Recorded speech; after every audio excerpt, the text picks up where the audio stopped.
할렐루야.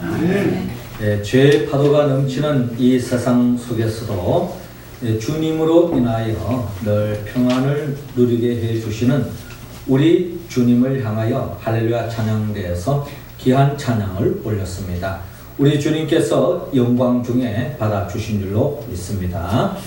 찬양의 가사처럼 우리 모두가 이 세상 속에서 주님으로 인하여 그 어떠한 무거운 짐을 지고 갈지라도 주님이 주시는 하늘의 그 평안과 기쁨을 매일 누리며 천국을 살아가는 우리 모두가 되기를 주의 이름으로 축원합니다.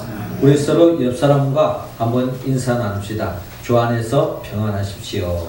주 안에서 평안하십시오.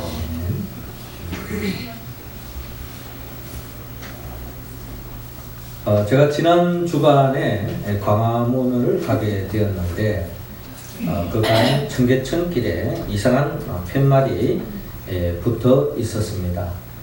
좀 더 가까이 가서 다가보았더니 어느 NGO 단체에서 아프리카의 물 부족한 그 현실을 일깨워주기 위해서 많은 아프리카의 어린이들이 물이 부족해서 물을 온전히 마시지도 못하는 그런 환경을 이야기하면서 물의 소중함을 일깨워주는 그런 캠페인을 하는 것을 보게 되었습니다. 마침 어제가 3월 20일이죠. 3월 20일이 유엔이 정한 세계 물의 날입니다. 우리나라도 물 부족 국가에 속하고 있는데 세계 153개국 중에 우리나라가 129위가 된다고 합니다. 우리가 생각하기에는 물을 그냥 물 쓰듯이 하고 있으니까 우리나라가 물 부족하다 하는 것이 잘 이해가 되지 않을 때도 있는데요. 그러나 통계학적으로 보면은 우리나라가 물 부족 국가이고 2025년도가 되어지면 물 기근 국가가 될 수 있는 그런 위험에 놓여 있다라는 겁니다. 그래서 정부 차원에서 4대강 사업을 하고 또 이제 앞으로 물 관리를 참으로 잘 해야 하는 그런 과제가 지금 놓여져 있다는 것입니다. 서울연구원에 의하면은 서울 시민들이 다른 선진국의 그 도시보다 즉 어떤 뉴욕이나 런던 또 상하이 또 도쿄 그런 선진국의 그 도시에 비해서 우리 한 사람들이 쓰고 있는 물의 양이 그런 도시들의 평균의 2배를 우리가 사용하고 있다는 것입니다.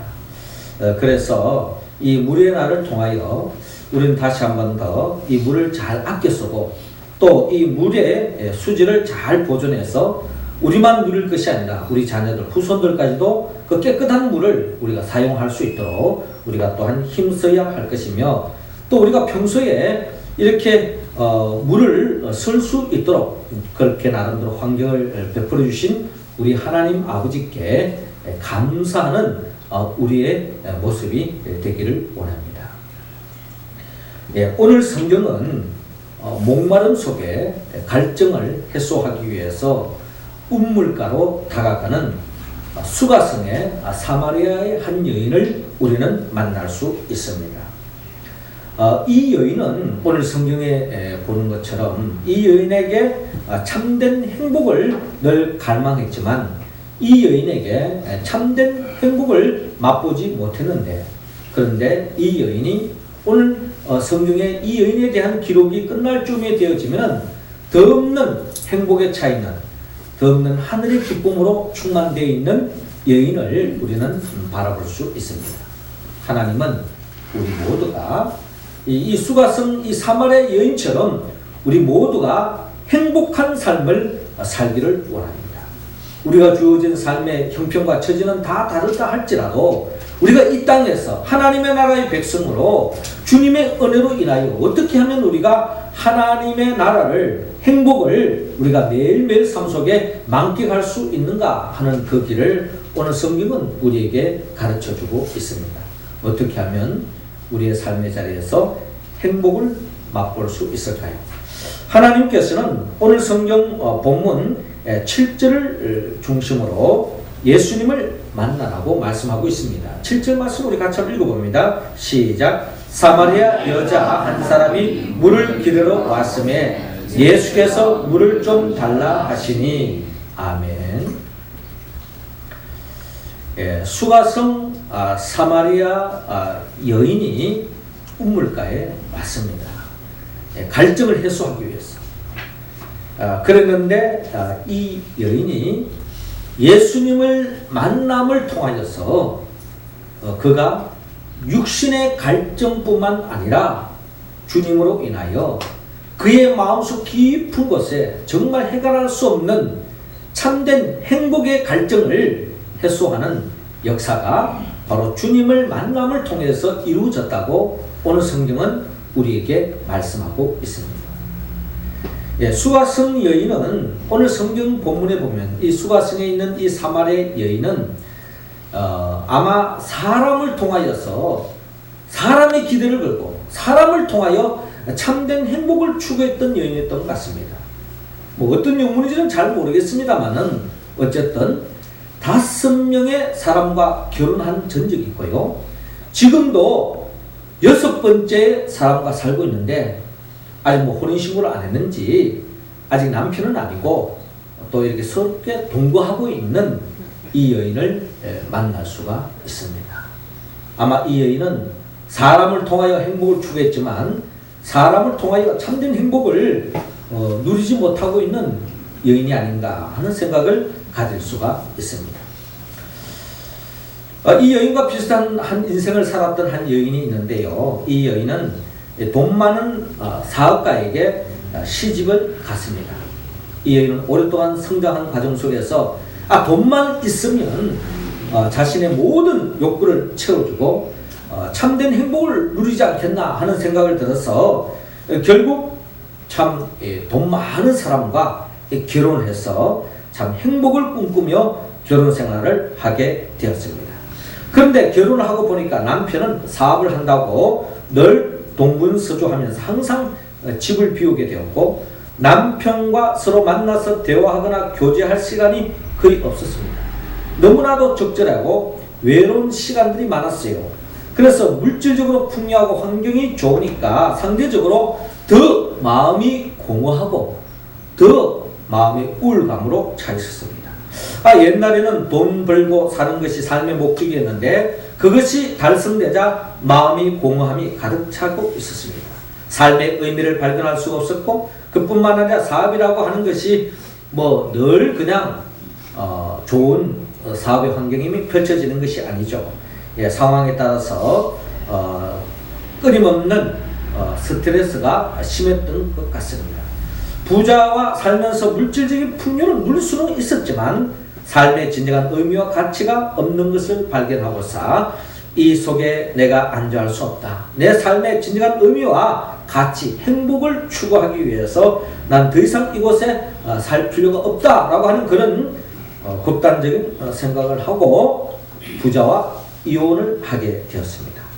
자, 이렇게 이혼을 하고 이 여인이 더 행복한 삶을 추구한 끝에 정치인과 결혼하게 되었답니다. 그런데 이 권력을 누리며 살고 싶었습니다.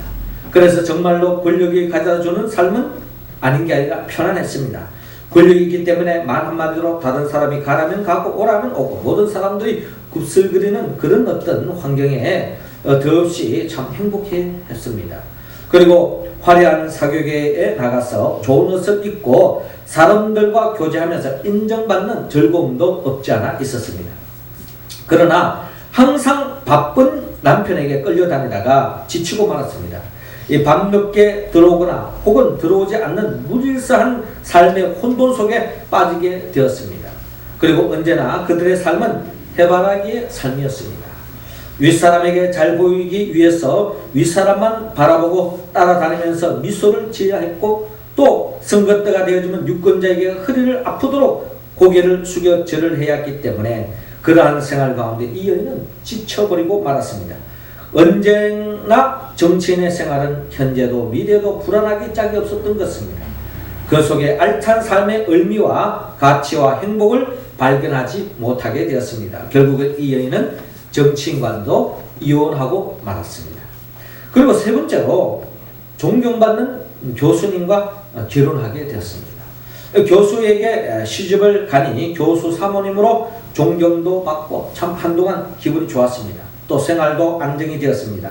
남편은 정시에 출근하고 정시에 퇴근했습니다. 그러므로 생활이 안정되고 대화도 하고 마주 앉아 식사도 하니까 너무나도 좋았습니다.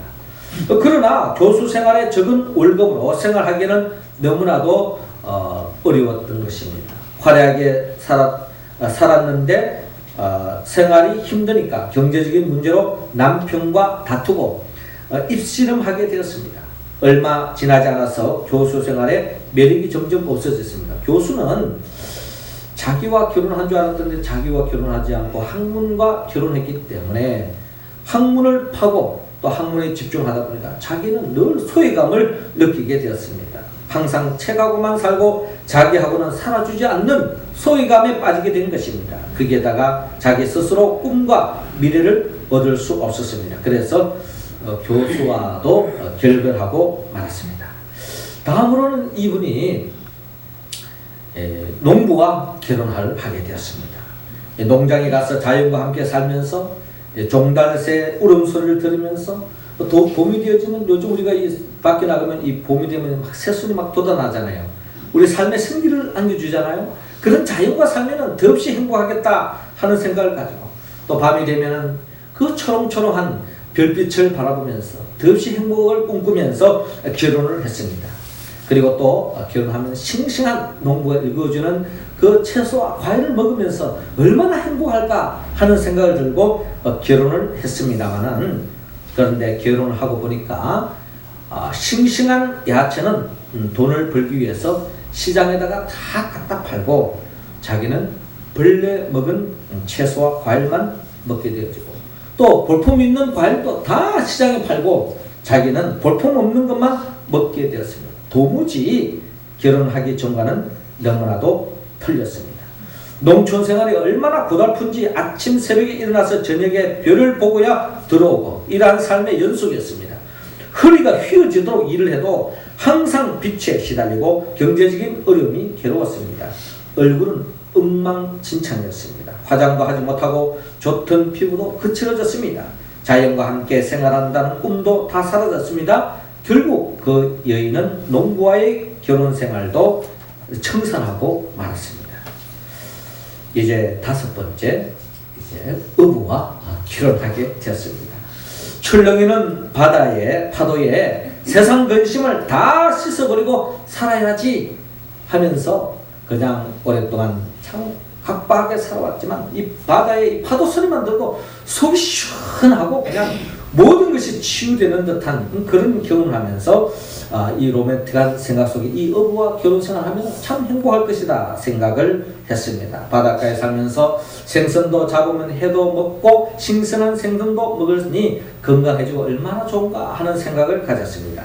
그래서 어부와 결혼을 했습니다.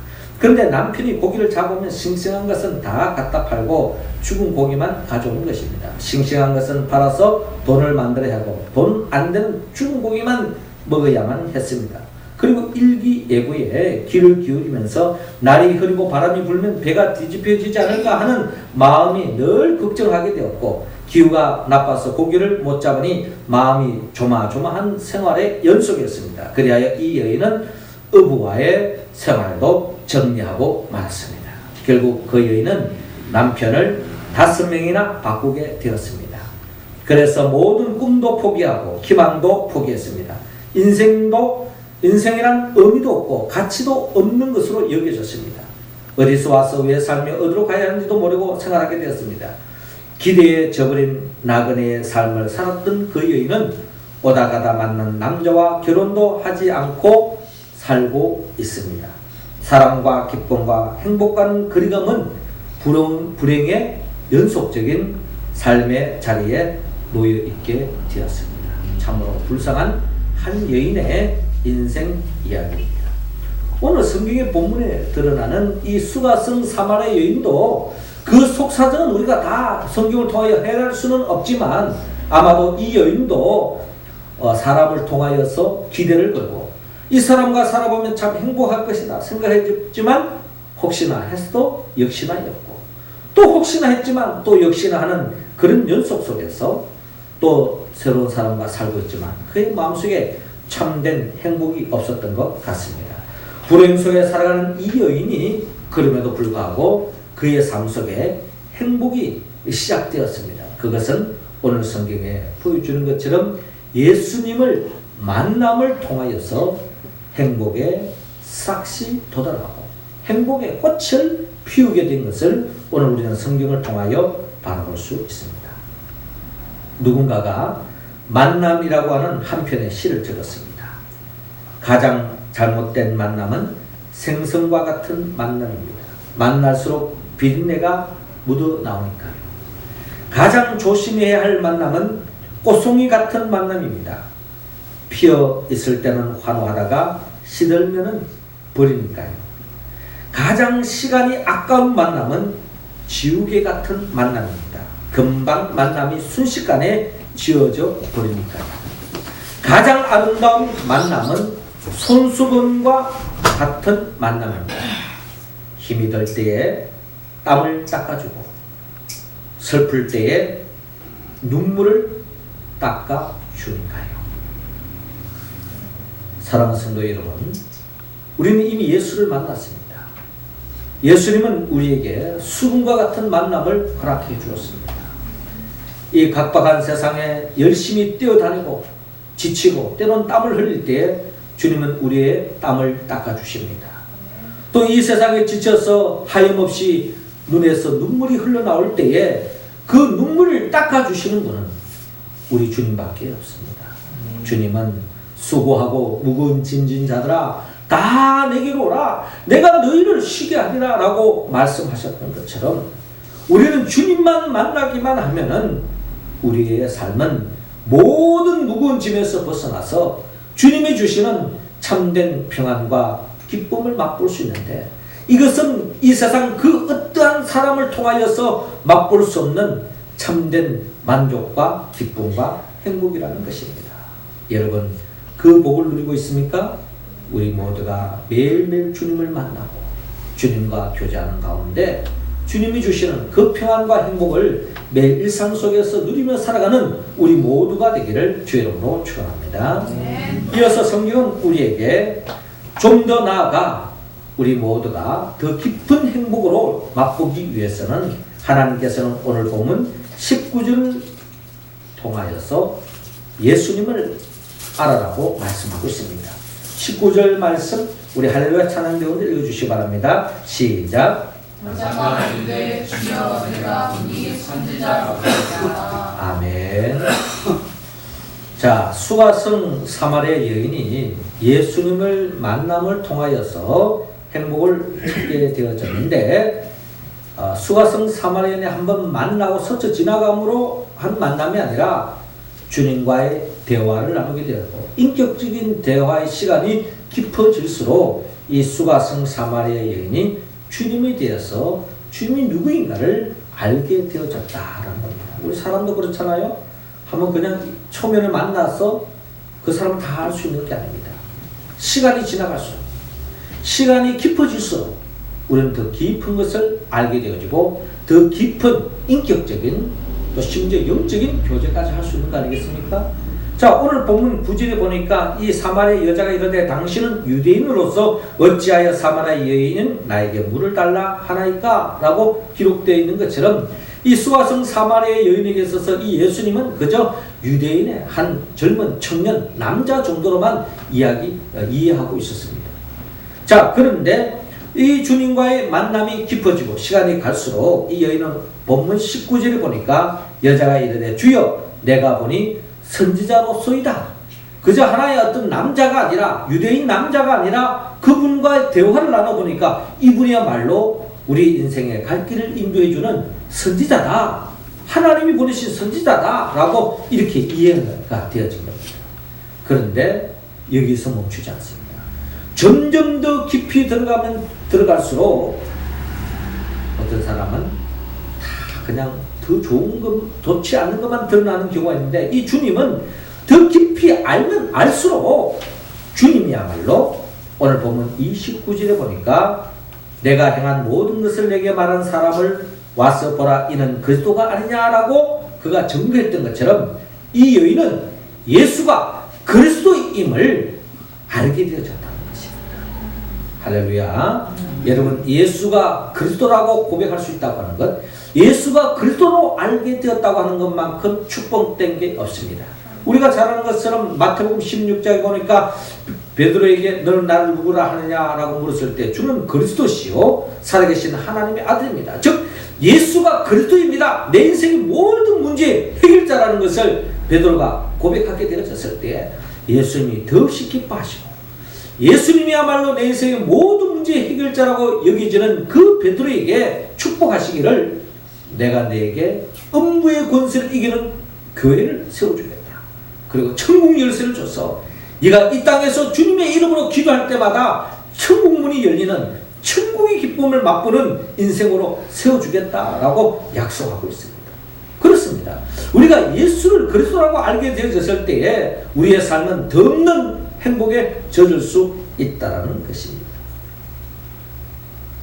수가성 사마리아 여인은 예수님이 그리스도임을 알게 되었습니다. 지난 주간에 어느 청년과 이렇게 문자를 나누고 있는데 그 청년이 제보고 문득 제게 질문을 하기를 목사님 요즘 기도 제목이 뭡니까? 라고 묻는 거예요. 그래서 갑자기 이제 물어보니까 제가 요즘 기도 제목은 많은 사람들에게 전도하는 거다. 예, 뭐 이동을 할 때나 어딜 가든지 뭐 시간 정도 없죠. 늘 그냥 호주머니에 그냥 전도지를 많이 넣어가지고 다니면서 조금만 여유 있으면 그냥 지나가면서 전도지 주고 예수 믿으라고 축복하면서 이렇게 하는 게 요즘 내 기도 제목인데 뭐 성대 캠퍼스 가서 또 대학로 가서 또 우리 교회 앞 골목에서 또 뭐 청계천길을 걸어서 전도하는 게 제 기도 제목인데 그걸 위해서 기도해달라고 했습니다. 그랬더니 그 자매 보고 그럼 자매는 기도 제목이 뭐냐라고 물었더니 이 자매가 하는 말이 예수님을 더 알고 싶습니다 라고 기도합니다. 예수님을 더 알아가도록 예수님이 기뻐할 수 있도록 기도해달라는 거예요. 아마 이 청년의 마음에는 이 영적 비밀을 알았던 것 같아요. 예수님이 누구인가를 알면 알수록 그의 마음속에 더 기쁨이 넘치기 때문에 주님이 누구인가를 알고 싶다라고 하는 그런 기도 제목을 한 것 같습니다. 그렇습니다. 예수님이 누구인지 아는 것이야말로 가장 복된 축복이 아닐 수가 없습니다. 오늘 요한복음 4장 13절에 예수께서 대답하여 이르시되 이 물을 마시는 자마다 다시 목마르니와 내가 주는 물을 마시는 자는 영원히 목마르지 아니하리니 내가 주는 물은 그 속에서 영생하도록 솟아나는 샘물이 되리라. 이 수가성 사마리아 여인은 육신의 갈증을 해소하기 위해서 우물가에 나왔지만 이 우물가에서 주님을 만남을 통하여 아무리 시원한 생수를 마셔도 해결할 수 없는 이 영적인 이 마음의 참된 이 갈증을 해소할 수 있는 참된 기쁨, 이 천국의 이 기쁨은 주님을 통하여 얻을 수 있다는 것을 깨닫게 되었던 것입니다. 이 행복 속에서 더없이 감격해하고 기뻐하는 수가성 사마리아 여인을 바라볼 수 있습니다. 영국의 에든버러 의과대학의 제임스 심스 경이라는 분이 있는데요. 이분이 의사로서 아주 위대한 발명을 하나 하게 되는데 이분이 바로 마취제를 발견한 거예요. 150년 전에. 여러분 사실 우리가 이 마취제의 이 효력, 이 마취제의 효능, 이 마취제란 우리 유익은 이루 말할 수 없습니다. 저도 어릴 때에 이 손에 이렇게 무슨 큰 상처가 났어요. 그래서 한 9번을 이제 끼매는데 그때 의사가 무슨 특별한 이유가 있는지는 저는 모르겠습니다만 마취제가 없어서 마취제를 안 나는지 모르지만 제가 그때 9바늘을 꿰매는데 완전히 그냥 죽는 것 같았어요. 한 번만 더 깨면 됩니다 하는 게 9번을 깨맸어요. 그런데 그때 고통은 이루 말할 수가 없었습니다. 위내시경만 하러 가더라도 사람마다 차이가 있겠지만 저 같은 경우는 위내시경은 너무 힘들어요. 근데 수면 내시경 하면 아무 어려움 없이 그냥 내시경을 받습니다. 우리가 큰 수술을 할 때에 우리가 마취제가 없다면 이건 엄청난 고통이죠. 근데 이제 이분이 이 마취제를 발명을 했기 때문에 그의 제자들이 이 스승님에 대해서 굉장한 자부심을 가지고 또 하루는 이 선생님에게 선생님 일생을 살아오면서 많은 발명을 했는데 그 중에 가장 가치 있고 참 보람 있는 발견이 무엇이라고 생각하십니까? 라고 물었습니다. 아마 제자들은 이 스승님이 이 마취제를 발견한 것이 나의 삶의 가장 큰 보람이요 기쁨이고 최고의 발견이었다라고 이야기를 할 줄 알고 물었는데 이 선생님이 그렇게 대답하지 않은 것이었습니다. 뭐라고 대답하는 거 아니? 내 인생에 있어서 최고의 발견은 예수 그리스도께서 불쌍한 죄인인 나를 위하여 죽으시고 나를 구원해 주셨다는 사실을 발견한 것이다 라고 고백을 했습니다. 할렐루야. 그렇습니다. 사실 우리가 일상생활에서 이 마취제로 인한 이 유익과 이 감격은 이루 말할 수 없을 것입니다. 그럼에도 불구하고 이 사람에 있어서 그의 개인의 인생에 있어서 자기의 최고의 발견은 예수님이 내 죄를 짊어지고 십자가에 못 박혀 죽으시고 나를 구원하게 하여 죽음의 권세를 깨뜨리고 부활했다고 하는 이 주님을 만난 것이 자기 인생의 최고의 발견이었다라고 그는 고백하고 있습니다. 이 고백이 저와 여러분들의 고백이 될 수 있기를 바랍니다. 예수 그리스도야말로 우리 인생에 있어서 최고의 축복이요. 예수 그리스도를 알면 알수록 우리의 삶은 더없이 풍요하고 감사와 기쁨이 넘칠 수밖에 없습니다.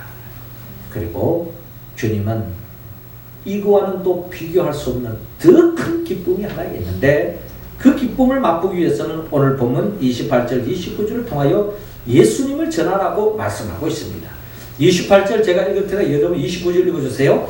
여자가 물동이를 버려두고 동네로 들어가서 사람들에게 이르되 내가 행한 모든 일을 내게 말한 사람을 와서 보라. 이는 그리스도가 아니냐 하니. 아멘. 자, 이 수가성 사마리아 여인이 예수님을 만남으로 기쁨이 시작됐습니다. 행복이 시작됐어요. 그런데 이 여인이 주님을 만나고 교제하고 주님을 알아가면 알아갈수록 행복이 더 커지는 겁니다. 그런데 그거와는 더 비교할 수 없는 더 큰 감격에 빠지게 된 것은 오늘 성경에 기록되어 있는 것처럼 28절에 여자가 물동이를 버려두고 동네로 들어가서 사람들에게 이르되 내가 행한 모든 일을 내게 말하는 사람을 와서 보라. 그는 그리스도가 아니냐 하면서 내가 예수 그리스도를 만났다. 그리스도를 만났다 하면서 이 그리스도의 이 복음을 많은 사람들에게 증거하면서 그리스도를 만났다고 증거하고 있습니다. 그때에 30절에 그들이 동네에 와서 예수께로 오더라 라고 기록되어 있습니다. 더 나아가 42절에 보니까 그저 와서 예수님을 만나는 것이 아니라 예수님을 통하여 복음을 듣고 그들이 변화되기 시작했습니다. 그 여자에게 말하되 이제 우리가 믿는 것은 내 말로 인함이 아니니 이는 우리가 친히 듣고 그가 참으로 세상의 구주신 줄 압니다. 그 사람들이 동네 많은 사람들이 예수님을 만나고 예수님이야말로 세상의 구주다. 우리 구원자다. 우리 메시아다. 우리 그리스도다 라고 고백하면서 그 구원의 감격에 기뻐했을 때에 이 여인은 자기 자신이 구원받은 것도 행복한데 나로 인해서 내 주위 사람들이 참 행복을 누리니까 이 기쁨은 이루 말할 수 없는 거예요.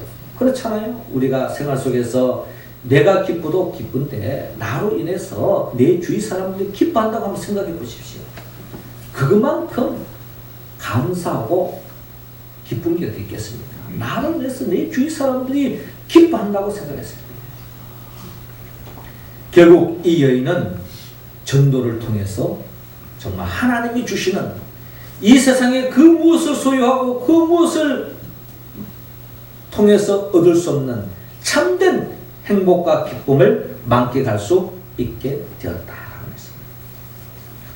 우리가 잘 아는 톨스토이는 세계의 의문이라고 하는 글을 통하여 자신의 인생론과 행복론을 펼치고 있습니다.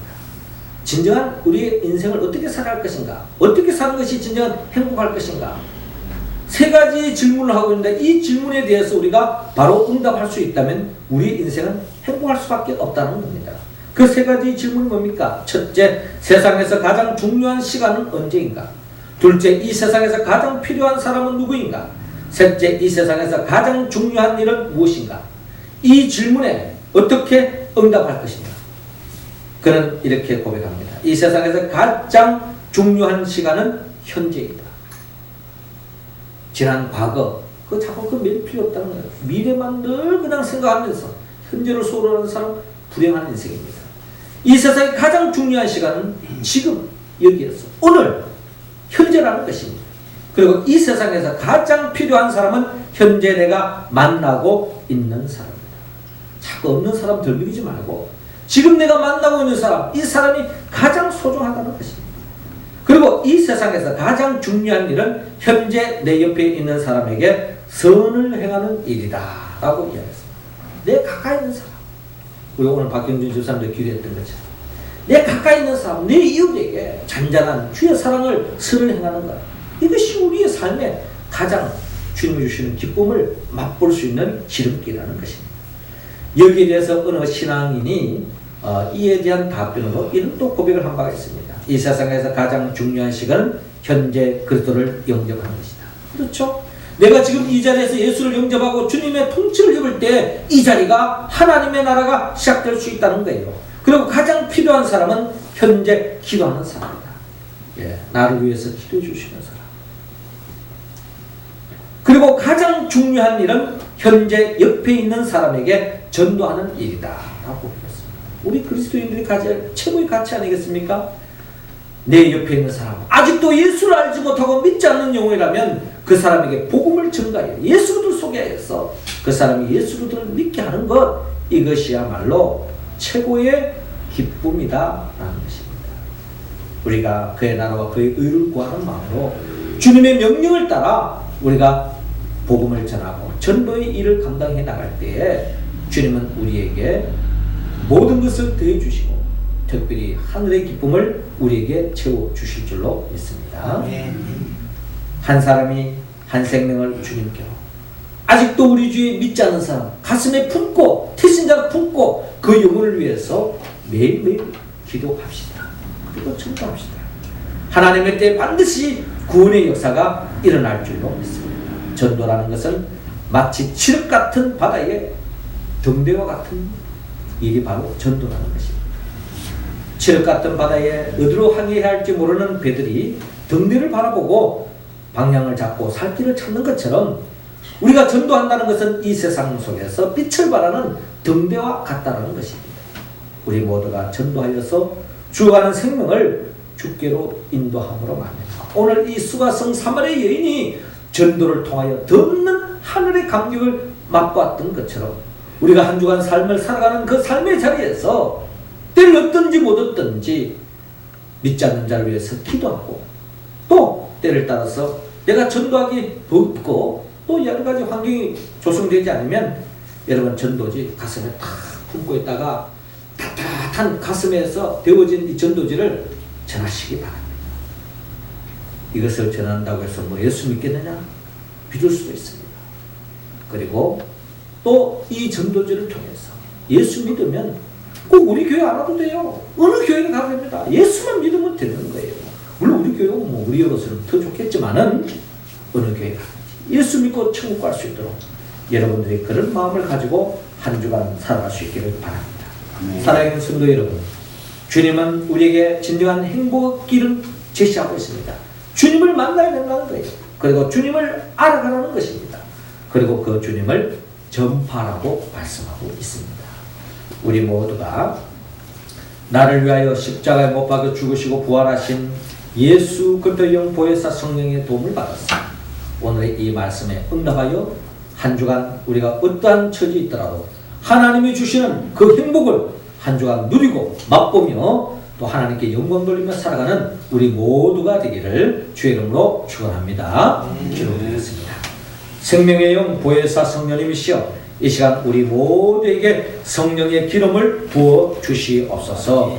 더욱더 주님을 만나고 주님을 영접하고 주님 중심으로 살 뿐만 아니라 주님을 말씀을 통하여 점점 더 알아가고 또 예수 그리스도의 복음을 많은 사람들에게 전가하여 수가성 사마리아 여인이 사람을 통하여 행복을 찾았지만 참 행복을 찾지 못했지만 주님을 통하여 참 행복을 찾았던 것처럼 우리 모두가 매일매일 주님을 통하여 하나님의 나라의 기쁨을 누리며 살아갈 수 있도록 인도하여 주옵소서. 예수님의 이름으로 기도드립니다. 아멘.